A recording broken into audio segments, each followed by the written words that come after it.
there's a guy called John Leonard Wolfson, and he takes pictures using his telescope, which is bolted to the actual chip of the camera. In other words, taking the lens off the camera. And he was at maximum range. He was getting big structured craft in orbit, big things. And Wow. and he published a book, but he's been sort of, this is effectively doing a macro lens on infinity. So rather than focusing your telescope at the star, which is 25 billion million light years away, he was just pulling the focus a bit closer, and bingo, he'd see things. He was seeing stuff. Wow. Big structured craft. Hmm. And then they just basically, this goes back to 2006 and stuff. He's been doing this race. Obviously, his resolution then wasn't the same, but he was getting meaningful craft. And the astronomer royal, or the chief guy up in the astronomy department, basically wrote him a letter. But he didn't basically. He wrote him a response saying, "You are using the maximum resolution of the optics that you've got, and you're seeing stuff." Hmm. Now, the point is that wasn't a clear picture, but it was as obvious as hell. This is a large structured craft with, design. And he may have been seeing the kind of craft that you would be in, but he also saw building equipment, like a submarine with caterpillars on it, and the front end would be a digger. Where? In floating in space. Floating in space, so it would fly somewhere, land, and then dig out and make a base for something, and then go and do something somewhere else. You Hmm. know, the first thing you'd ever think about is having a massive crane digger floating in space. You know, the old No. floating in space thing. You know, grubby things and people wearing health and safety boots and stuff. Is that, There's quite a bit. There's quite a bit of industrial action out there, from what I remember. well, if you're going to make a base idea, you're going to have something to dig holes and, move stuff around. And Mhm. that lends credibility to it. Hmm. However, I did mention that to the Irish astronomical people, one of them being Eamon Ansborough, who is in Ireland. He was an asset for Irish intelligence, and he was getting low Earth device, near Earth objects. He didn't call them UFOs. And he could track them. He had a whole series of cameras which could track them, and then he could move a spectrum analyzer, a spectroscope, and get the chemical composition of whatever was flying in. Yes, polarized spectrometer. And Polarized he spectrometer. also was dealing with a heck of a lot of huge stuff flying in and out of the sea down near Dingle in southwest Ireland. There's Hmm. like an Area 51, for all intents and purposes, about 300 miles off the southwest of Ireland. Would you know anything about things like that? He said, opening the floor to you so you could speak. To me, Yeah, you person. Yeah. um, I wouldn't. About anywhere in Europe under the water. I remember when I was um, during my service up there, however be that manifested, we were in South America and we went to places underwater around there, south of South America. Other people that we both know live in Dingle, lived. Now, that's a trick question, isn't it? It is. Uh, are you suggesting that you're referring to Elena Danan? That's right.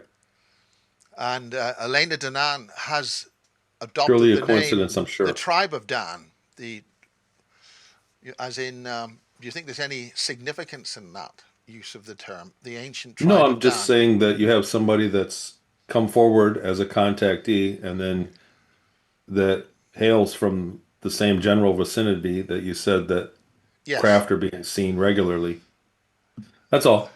I'm just making that I mean, for state. instance, there were observers. The Irish Tourist Board got in on this. This is way back when. You know, there's Hmm. aliens being seen flying around down in Dingle. Do come to Dingle and spend your money. I mean, it was they didn't care where they were coming from, but they do come down and enjoy the place. It's got great facilities, and Never miss an well, opportunity for marketing, absolutely, right? absolutely. And several centuries later, in a galaxy nearby, Star Wars, the franchise for Star Wars, when Disney took it, they did the first episode down there at Dingle. In Dingle, really? Yes, and they made such a bloody mess of Skellig Michael, which is this island, jagged island, that Yeah, that's where the they had tourist Luke board was told him to living. feck off. You've made a mess of this historical, beautiful island with all their Wow. cameras and rolling things over. That they had to build. This is the little honeycomb type huts. They had to rebuild that exactly. This is like left over from Atlantis or whatever it is. These little Hmm. igloo type stone structures. So they had to build it at Dingle, right? Actually on the on the mainland, right? And you got those jagged sort of rocks out to sea. And would you believe it that the Irish Tourist Board, using the state broadcaster, says now, but there's now they're building the Star Wars are building it over there, right? Now don't go there. We don't want anybody to go there, but it's just over there on that hill, and we don't want anybody to make a mess of it. And they interviewed the Just security happened to be guy. filming Star Wars. Don't go look. Don't go. No, don't go there. I told you don't We look. thought you should know. Just yet, yeah. So it's Oh, it's that kind of a thing. But there were reasons why Star Wars used that because they were using energy centers and things like that in the movie. So does this ring a bell? for me, not really. That's kind of out of my wheelhouse, for things that Oh, I that's a was great phrase. experiencing. What's that? That's a great phrase. I've heard float your boat and Float your boat and wheelhouse. in your wheelhouse. Yeah. Wow. Well, write that one down. For Well, you those know of you what? live, I got to tell you, there's a lot of people that have been public that have an answer for everything, and I think it lends to credibility for somebody that doesn't know to actually say that they don't know. And so I like to do that because I just think I'd get myself in trouble if I speculate constantly. I don't know. The truth is, I I just think don't that's a know. very good thing to say. Yeah. I'm not So, afraid to say it. Some people are. well, I think that's the right thing to say. So, where were you? How was it? And get down in the details, and I'll sit back and watch. Well, where did we pick up? Let's hold on for everybody. We did this before a month or two ago, Yes. Okay. and we covered For a the lot of purpose stuff. for the purpose of that was really sort of like an introduction. This is your opportunity to go into detail on each individual subject as you wish, and just tell it as it is. Sure. Well, about the 20 and back, about the time up there. Yeah. Start there. So somebody just released a thing. I guess there's a fellow in Japan making a AI assisted video based on my book, and they sent it to me and said, "Is this okay with you?" And it's AI. It's clunky. It's like really, AI isn't there yet. It's really clunky for what we have access to. But I watched it. It was like 30 minutes or something, and it was a recounting of the first half of my book. He's going to do a second half. And I gotta say, I got emotional about a few places in there. It really rung a bell, and he did a lot of detail to it and things that I hadn't talked about or mentioned since I wrote the book. And I got choked up a little bit about my time in Peru. Um,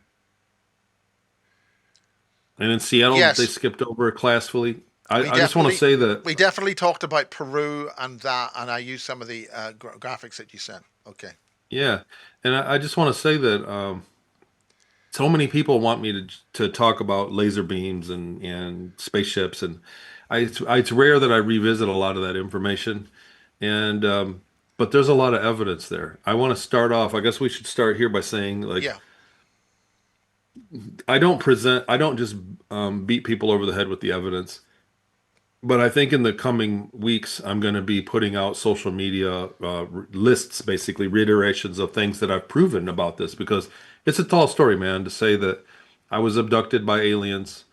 I lived for 20 years. I went in space on interstellar flights from Ceres and learned all this stuff, and then came back and they put me back the next day. It's a tall bill. And too many people are not concerned with providing any evidence whatsoever. And I have, since for the last 10 years, amassed a pretty good document in a pretty good folder of tangible evidence. And in Peru, like I said, the places that choked me up, there is evidence there. And I wouldn't be surprised if there's still people there that remember me. Even though I've gone online and put messages in their marketing, they have their marketplace on Facebook. I haven't got any responses, but there's a lot of evidence there. There's a lot of information I have that about that area that I shouldn't have. I know about the culture and the area and the history of it, and I shouldn't know that if it wasn't true.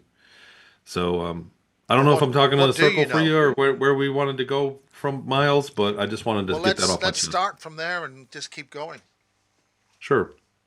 Um, yeah, I cooling down this year. I for the last 10 years I've been talking about this. I've been doing a lot of interviews, uh, finally making it on your fine show, which is an honor to be here. But I've talked on a lot of shows like this and done a lot of speaking events. I did 2 years of it pretty much on the road. Um, but that's starting to cool down because I'm starting to hammer the memories into tangible things. And started like I said, we talked about it. I don't want to be a commercial for but it Well, is why not? relevant because the things I'm doing are also evidence because they're based on technology that I witnessed up there, and they're can hold their own down here. So, and I'm just a floor refinisher from Michigan. I'm not Elon Musk. And so for me to have some kind of head start on developing these things is also a form of evidence. Having So said Elon Musk, surely he must know about the SSP and all that stuff. Building all those I'm not, chemical rockets is not going to make the deal. I mean, what do you think about that? we'll talk about Elon. I'm a fan. I don't hate him like a lot of people do. I think he's a genius, and he's been in the right place at the right time every time, and that's because he's engineered it. He and I'll say this. So I want to I'm prefacing what I'm about to say by saying that because I'm not throwing shade at Elon. There are a few things in his history that make him stand out to me in regards to the secret space program and the people on Ceres. They reported to Antarctica. They called it the High Command. So we went there. We used to get inspected. The ship would fly to South America and then go into a lake somewhere down there and fly underwater all the way to Antarctica and come up to a place underneath the ice that was a base. They referred to it as High Command. And we always had to shine everything up. We had to clean every surface because we could get inspected and get in trouble. So it was a higher authority than what we were used to on Ceres. Ship shape and Bristol fashion. Absolutely. And it was a pain in the butt. Let me tell you, you were not happy when that was announced. When you had to make it ship shape, when you had to get everything in, they called it ready for inspection. Be ready for inspection. It was depressing to hear that. So every time we went there, we went for that. But here's the coincidence, and you make what you want of this. Starlink, which is the internet I'm talking to you on because I live pretty far out in the country. There's nothing else available. There's one other cheesy one. So I went with Starlink. He was on Joe Rogan, and the first Starlink satellite, Joe said, where is the first place you had service for? So you're launching your star service, and if you're only going to have a few satellites up there, 20 or whatever, 60 per launch, I forget how many. If you're only going to have one area that has internet service, where would you begin, right? You're going to do the whole world. You would think you would start somewhere that you could immediately start charging people. And he asked him, so where was the first place you had service? And you know what his answer was? I'm just curious. Most people don't know this. Antarctica. Ah, Why in Sam Hell would you want Antarctica to have internet service first? How many um, subscribers you get down there? ooh. 20? Do you get what I'm saying? Like from a business perspective or from a technical, maybe there's a technical reason that is justifiable, but Well, there's lots of other Antarctica places in the world. having access to the network is strange to me. And that's where we had high command, and it went from there. The other thing is that he does a lot of thinking in between his answers and repeats the question. What would you say? And it seems to me like he already might have an advanced Neuralink implanted and is using some form of AI live on the go. So I'm speculating that, that's speculation, but it's food for thought. And you can't reasonably assume that somebody would come along and do well in school and start a pay service and take that money and put it down and become what the government be, become in fully one man in charge of one of the most crucial forms of technology in the world right now. So space orbit. So you got to go through Elon if you're going to put something in orbit at scale. And so you can't believe that the governments would let that happen. There's something called eminent domain in the United States, and they would just come and take it. If you're developing your own nuclear weapon, a better nuclear bomb, That's a they'll good just come and point. take it from you. They just take it. Yeah. There's no way that they're going to leave a national security up to an independent person. It's just not in the realm of logical. And it's happened many times before. If you know who a good friend of mine named Dan Willis is, he spent years of his career trying to interview and track down people that were individuals that were developing free energy devices, and there were many, and there were many of them that were unalived, and many more that there she is, after he interviewed them, disappeared or had wanted nothing to do with it. Suddenly, it was gone, and the government came and would confiscate everything as soon as they achieved free energy. That the government will come and intervene. So I can't believe that you could have a rocket company that can put your own phone network and military network and go up and interfere with satellites without the government giving you a blessing, if that makes sense. I think that's a very good observation, and it's very important because that kind of logic and observation is the way that you prove what this stuff's really happening, if that makes sense. For sure. The other thing about big tech, so I'm not too far away from Silicon Valley, but the other thing about big tech is they are absolutely beholden to the government. These are government programs that are masquerading as public companies. These are government technologies that are masquerading as public companies so that people uh, will volunteer to Also, install the it's spy it's a way into of their keeping phone. secrets. If you want the government is accountable to the people, and there's due process to report to Parliament or the Senate or whatever it is. But if you got a private company, well, that's proprietary, and you can't talk to them, and that's blah blah. That's right. It's their own special sauce. It's none of your business how it works. And Silicon Valley is right next to what in my research. So in my research from my testimony from Annual Kern and the remote viewing and the psychoenergetics, that all came from Stanford Research Institute, which is in San Jose, right next to. So Stanford Research Institute is basically a CIA or DIA government research center, There's a big and that's where difference they're then. getting their technologies.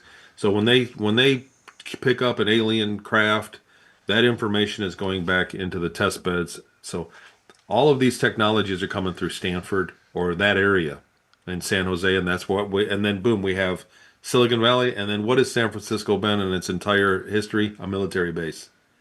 San Francisco Bay, from the moment that that they sailed up in it, they knew that it was a perfect defendable military base. I think if you look at the old maps, that had a sea that went really quite far inland, I think. Yeah. Oh, it does go far inland. Yes. Yeah, And and well, I've seen, I don't know if it's true. I don't know, but I have seen people that say that there's a submarine base all the way yeah. into, not Nevada, but way inland states, hundreds and hundreds of miles inland, that submarines can come through the San Francisco Bay and go underwater way inland to Through areas, tunnels into another. Utah, in Salt Yeah. Lake City, Utah, that it connects. I think that's what I saw. And I'm speculating. I don't know I for sure think one that way or the I other, think but I we wouldn't have doubt it. something similar in in the south of England, and Loch Ness was used for testing submarines. So that's got access. That's where the Loch Ness monster Are you comes from. saying Nessie is a It's a periscope from a It's a submarine. periscope. Yeah, Oh, that's heartbreaking. that's. You know what? I'm gonna after this interview, I'll probably go You're have a gonna go good and cry. cry about that. Yeah. Yeah. Okay. I but I just want to say that out of all the stuff that we're talking about, it's speculative, but from my own personal experience, from what I went through personally and what I've dug up, the information that I've dug up, it all military, the top secret program that I was in that I found the funding for, we all came through Army INSCOM and the Stanford Research Institute in San Jose, California. So that's where it was. That's where it was based. Well, keep on talking. This is fascinating. This is how you build the bricks to make that road. Have to. You know, when it first happened to me, Miles, imagine if you woke up one day and you had 20 years of memories of remembered living somewhere in the world that you've never been, right? If just tomorrow you woke up and all of a sudden you remembered living in South America and living in California or living in Seattle or somewhere that you've never, places that you've never physically been or been aware of. Most of the world we don't see on TV.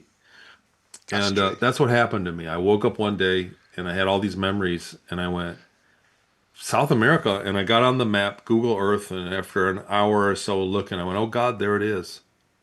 And it's exactly like I remembered it in the same area. You know, all of a sudden, more memories come. Then I looked at Seattle and went, "Oh, it was a place out here. Let me look." And then on Google Earth, found out, went, "Oh my God, there it is." And so ever since then, I've been trying to prove it to people. Like, I mean, you understand, like the stuff we're talking about working on an interstellar trade craft and being abducted by aliens and living, you know, like all that stuff really sounds makes me sound like a jackass. Pardon my language. But I've been able to uncover a lot of evidence behind it and went to the places. I went with a friend to the place in Seattle and I knew my way around. So imagine the other thing is freaky is going somewhere that you've never been. And you can prove it because I've always had a family and people around me to prove that I've never went to Seattle, Washington, and go there and know my way around without looking at the map and just have intimate knowledge, know what the store, what they used to sell at the store, the local store. Oh, that gas station's new. That place used to be here. They make good pies. Like I had that kind of intimate knowledge of the area. And so I've dedicated a lot of my time in the last 10 years to trying to find evidences of it. And got some beauties. I got a few beauties. Well, tell us all about it. Um, well, let's see. Can I screen share on here? Yeah. Well, I'll tell you what, Miles, it's true that I really am. So this is stuff that I did years ago, gathering evidence and putting in one place. And that's just some of it. There's more. But I kind of got away from it because after you tell your story, you told your story. So in the coming, like I said, in the coming weeks, I'm going to be redoing this and putting it on social media. And when I gather it all together, I'll let you know. And I'd love to come back and share everything. But this is. I mean, the thing about recording these things is there's not in linear time, so to speak. True. It's True. forever, ever. People find part four before they ever find part one or something. It's true. And kind of a luxury, isn't it? It's been a while, and you know what? I've got a couple talks coming up this year. I need to brush up and get my butt in gear and make a new slide. Well, we're Nowadays, dealing for the date stamp. It's 24th of March, 2026. and that's today. Today. Yes. Yeah, I got a couple this year. I'll be coming over to the UK for Danny's Yeah, you're coming up with show, Danny, and she's causing trouble in Amsterdam. She can cause as trouble. Danny does. Yeah, I think there is a definite attack on the ability to convey this information. They may get it out there, but it's up to us to push that and put it together and make the dots work. And we have different demographics depending on our reach. And we've got to try and work in a more coordinated fashion. Ufology is fragmented, greatly fragmented, and It's ufology is that the right word? The community. it's a complete disaster area. The very core of I've got Michael Shrimpton talking about the secret German intelligence here. He's a local author, but he's got third edition of that thick on the secret history of German intelligence, and they have completely captured all of the sources, the CIA, Bush running it, and being paperclip and stuff like that. It's all together, and a lot of the whole thing is the narrative. They do not want that kind of sort of stuff you're talking about out there. It's true. It's not a coincidence that Epstein stuff gets released, and then suddenly they say we better release all the stuff on the UFO stuff, and so is Yeah. it 4 million files got deleted Quite a bit. I'm not sure, by but it was a mistake, of lot. course. We're oops, sorry. Mysteriously deleted, and that it's last I heard that was a crime. I'm pretty sure I can't delete my own records if I'm under investigation, so I'm pretty sure that's Oh illegal. well, I'm sure that it's. I mean, the thing is, it's always somewhere. There's always a copy somewhere. It's true. Nothing's deleted. It's true.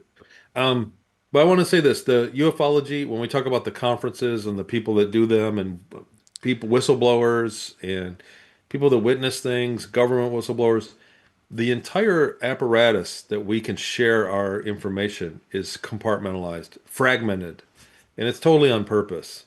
They've done it. That's divide and Yes, conquer. And there are many ways that they bring us.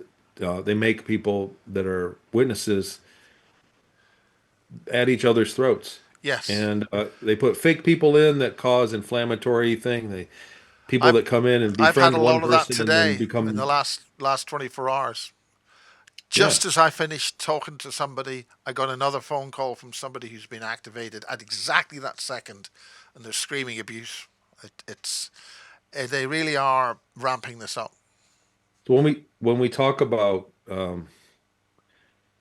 the the Manchurian candidate that you brought up, that program never went. They said officially it got canceled. It never went away. They found out that they could do it with great effectiveness to children under the age of 5 without torturing them Yeah, too much. Like by the time you're 10 and 12, it's a completely different thing to have create altars and do a mind control. it. But these people are all over the place and they're in this community specifically, and they can do things and then not even remember that they did them. Yes, So that's a very real phenomenon. Believe me, I got proof of that too. It's a very real phenomenon that there are people amongst us that have other hidden alters in them that they're not aware of. They were yeah, hypnotized and programmed under the age of 5, and they can get a call to scroll through social media and get trigger words and be yeah, activated and carry out commands and then another trigger words and forget everything that they just did. And I've witnessed it myself in real time, and there is actually an abundance of people like that that come and influence people that have this incredible information that would make a difference. I don't know if I sound like I'm selling something, but I'm not trying to sell no, I anything. mean But this is it. It's the collective psyche, and I keep saying we've got to work in subspace, for want of a better term, as opposed to the I just astral. know it's been 10 years I've been at this, man, and I've seen some things that and been the recipient of methods to just make you want to quit talking about it. And that it's very real. It's very real. You But we make it to a can't certain level we of can't fight whistleblower, and back. We can cause pain to them. well, I like to think that I already did by writing my books and exposing it for what it is. Anything that I can prove um, proves a lot. So if I prove part of it, that lends credibility to all of it. Just briefly, do you want to just say which books and what's happening? Just sort of at the just Dude, I'm gonna do a commercial. Here's my yeah, yeah, books. yeah. My main book, Series Colony Cavalier, tells the 20 and back and talks about Seattle and Peru and going home. And so that was my main book. It was a big hit. People wanted more, and I was shocked that people read it so fast. It took me 6 years to write it. People read it in 2 days. So it's a fast read. There's It's a a lot of good read. Then spaces. it's a good read. So I came out with this one. It's pretty woo. This one's less worried about evidence and more woo, kind of like spiritual side of what happened. Project Star Maker, and this had um, the emblem that Elena also on her own. Sorry, I'm trying to get a picture of this emblem that Elena on her own had confirmed, which was corroborating for her, as far as I'm concerned. And then my third book, Beyond Sight, is about remote viewing. This is about Inyokern. So that place with those buildings and where those buildings are designated. So this has got a lot of the. Also, this one was in a hurry, so so the formatting was a little off, but it's got a lot of those documents in it that I showed you and more. Proving. So this one is concerned more about proof, and then there's a guide to remote view, basic remote viewing, and just stuff that was secret about the remote viewing uh, program back then. And And Beyond where do we Sight's get the those book that I've books? Tell us about your Amazon. website. You can get them from my website, TonyRodrigues.com. It'll link you to Amazon. They're available in the UK. I have Series Colony Cavalier on Kindle in French translated, and there's a Spanish translation on the way. But I wrote them 6 years ago. Just as you The mentioned Beyond that, Sight. the other what other link are there other what other nationalities are in this What do you mean of the programs? in the program? I mean, you meet French, German, Russians, other languages. It's a global phenomenon. So I think that the world is cut up. I think that the United States, Canada, the UK, and a few other areas are one military organization that draws their pool of people for their space program from those areas. I think Australia and South America are a different Is that for pool. geographical reasons? Yeah, I think it's more of the people that are in. I think at a level in the secret space program administration that I think that they have treaties about where they get their people from. I think there's legalities that they obey. Like they have laws that they obey. The reason I'm saying this is from working with people. So I've had a couple thousand people over the years come to me and say, Tony, I think I went through the same thing you did. I saw your interview. Can we talk? And I ask them the same questions, and people that are legitimate give me the same answers that they don't realize is proof. So you ask it, 1,000 people, what do you see? And some people says, it's weird because there was a light and there was a watery thing and a bowl of fruit. And how would you know that? And then the next person comes and goes, there was a gray ET, there was a light and a watery thing and a bowl of fruit. So after a while, people that describe things that are improbable, it's like you have to give them a little bit more. And I'm not saying anything about the ball of fruit, that's a metaphor. But what I've learned is that people that are taken in these programs fall into categories. And it seems that the world, like, it seems like the Asians have their own thing going on. It seems like Australia and that part of the world, and even in South America, have their own ET experiences that are radically different than in America and the UK. And the Americans in the UK seem to have like a military flair when they get abducted. That Plus, space I think program. there's different races. I'm very impressed by the African or Carib people because they seem to have it much more in their front memory, Yeah, if that makes sense. species of extraterrestrials. Yeah. Yeah, remember in the species that I came, the names was very difficult for me. I do remember seeing ETs and many different kinds, but it's hard for me to remember the names from up there. Well, I names. think it's something that was successful in the blank slating.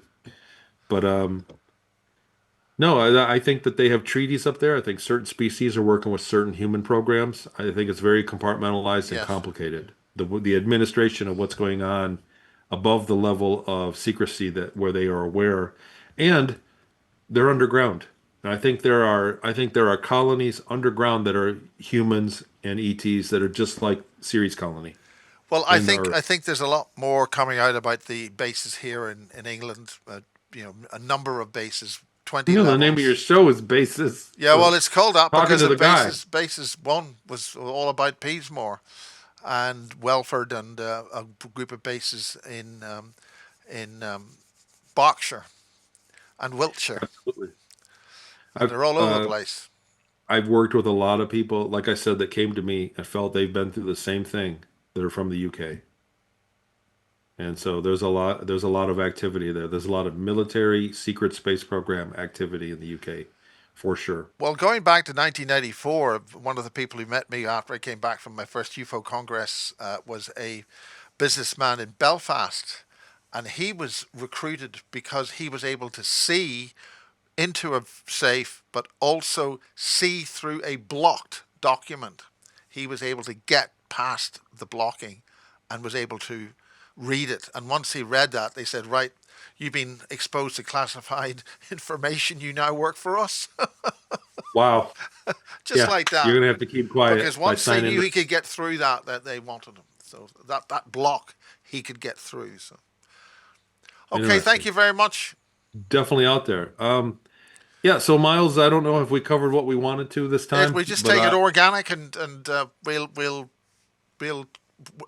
use that presentation that you gave as a foundation for moving on to the next. It's entirely up to good. you I'm and going to your be own working on time. that in the next few weeks. Yeah, I'll be that'll be. working on it.